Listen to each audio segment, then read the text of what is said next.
Hello दोस्तों, स्वागत है आपका एजुकेशन चैनल में। आज की वीडियो में हम साइंस का लेसन प्लान लिखना सीखेंगे, जिसका टॉपिक है जल। दिनांक लिखेंगे, फिर विषय विषय में विज्ञान, उपविषय में रसायन विज्ञान और प्रकरण में जल। और इधर लिखेंगे हम कालांश, अवधि और क्लास एवं सेक्शन और विद्यालय का नाम जिस विद्यालय में आप पढ़ा रहे हैं। फिर लिखेंगे सामान्य उद्देश्य। सामान्य उद्देश्य में लिखेंगे छात्रों में वैज्ञानिक दृष्टि उत्पन्न करना, छात्रों में विज्ञान के प्रति रुचि जागृत करना, छात्रों में वैज्ञानिक सोच व तर्क शक्ति को उत्पन्न करना, छात्रों में वैज्ञानिक सजगता का विकास करना। फिर लिखेंगे हम विशिष्ट उद्देश्य। छात्र जल के विषय में जान सकेंगे, छात्र जल के स्रोत को जान सकेंगे, छात्र जल की उपयोगिता को समझ सकेंगे।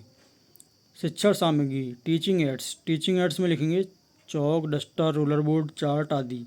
पूर्व ज्ञान। पूर्व ज्ञान में लिखेंगे छात्र जल के बारे में सामान्य जानकारी रखते हैं। प्रस्तावना में लिखेंगे जो हमारा पहला प्रश्न है, छात्र हम किस ग्रह पर रहते हैं? पृथ्वी। और दूसरा प्रश्न है हमारा, पृथ्वी पर जीवित रहने के लिए किसकी आवश्यकता होती है? जल, भोजन, वायु। तीसरा है जल के विषय में आप क्या जानते हैं? छात्र निरुत्तर हो जाएंगे। और उद्देश्य कथन हमारा हो जाएगा, छात्रों आज हम जल के बारे में विस्तृत अध्ययन करेंगे। प्रस्तुतिकरण में लिखेंगे छात्र अध्यापक द्वारा पाठ्य वस्तु को 3 शिक्षण बिंदुओं में बांटा गया है, जिसमें पहली शिक्षण बिंदु है जल। उद्देश्य एवं उनका विशिष्टीकरण में लिखेंगे छात्र जल के बारे में विस्तृत रूप से समझ सकेंगे, छात्र जल की अवस्थाओं को जान सकेंगे। और विकासात्मक प्रश्न लिखेंगे। और यहाँ पर लिखेंगे स्पष्टीकरण।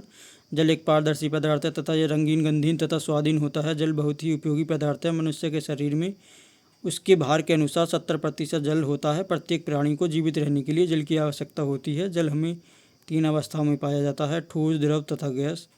जल का हिमांक 0 डिग्री सेंटीग्रेड तथा क्वथनांक 100 डिग्री सेंटीग्रेड होता है, अर्थात 0 डिग्री सेंटीग्रेड पर बर्फ़ में बदलता है तथा 100 डिग्री सेंटीग्रेड पर उबलता है। जल के अवयवी तत्व हाइड्रोजन और ऑक्सीजन हैं। छात्र ध्यानपूर्वक सुनेंगे और उत्तर पुस्तिका में नोट करेंगे। ये हमारी कौन सी विधि हो जाएगी? व्याख्यान विधि। और मूल्यांकन में लिखेंगे बोध प्रश्न। पहला प्रश्न है जल की कितनी अवस्थाएं होती हैं, और दूसरा है जल का क्वथनांक कितना होता है। हमारा दूसरा शिक्षण बिंदु है जल के स्रोत। छात्र जल के स्रोतों को समझ सकेंगे। यहाँ पर लिखेंगे विकासात्मक प्रश्न। कुछ साल पहले लोग कहाँ से पानी भरते थे। और दूसरा प्रश्न हो जाएगा कुआं, तालाब आदि जल के क्या हैं। तो स्पष्टीकरण में लिखेंगे समुद्र, झील, नदी, तालाब, भूमिगत जल तथा वर्षा का जल जल के मुख्य स्रोत हैं। समुद्र प्राकृतिक जल का सबसे बड़ा स्रोत है। समुद्र का जल बिना शुद्ध किए पीने योग्य नहीं है। समुद्र का जल खारा होता है। ये सब स्पष्टीकरण में लिखेंगे। ये छात्र ध्यानपूर्वक देखेंगे, सुनेंगे और समझेंगे। ये हमारी प्रदर्शन से व्याख्यान विधि हो जाएगी। और ये हमारे हो जाएगी प्रश्नोत्तर प्रविधि। मूल्यांकन में लिखेंगे पहला बोध प्रश्न है प्राकृतिक जल का सबसे बड़ा स्रोत क्या है। और दूसरा लिखेंगे जल के 2 स्रोतों के नाम बताइए। और हमारा तीसरा शिक्षण बिंदु है जल के उपयोग। उद्देश्य एवं उनका विशिष्टीकरण में लिखेंगे छात्र जल के उपयोग को समझ सकेंगे। और विकासात्मक प्रश्न लिखेंगे। और स्पष्टीकरण में लिखेंगे जल मनुष्य के लिए अति आवश्यक है। जल का उपयोग प्रतिदिन पानी पीने, खाना पकाने, सफाई करने, कपड़े धोने, नहाने आदि में किया जाता है। खेतों में सिंचाई के लिए जल का उपयोग किया जाता है। मनोरंजन के क्षेत्र में आदि सभी में जल का उपयोग किया जाता है। तो ये छात्र ध्यानपूर्वक सुनेंगे और समझेंगे। ये हमारी कौन सी विधि हो जाएगी? व्याख्यान विधि। और बोध प्रश्न लिखेंगे हम मूल्यांकन में। प्रश्न 1 है जल के 2 उपयोग बताइए। प्रश्न 2 आग बुझाने में किसका उपयोग करते हैं। लास्ट है हमारा पुनरावर्ती प्रश्न, छात्रों द्वारा अर्जित ज्ञान का पुनः मूल्यांकन किया जा सकेगा।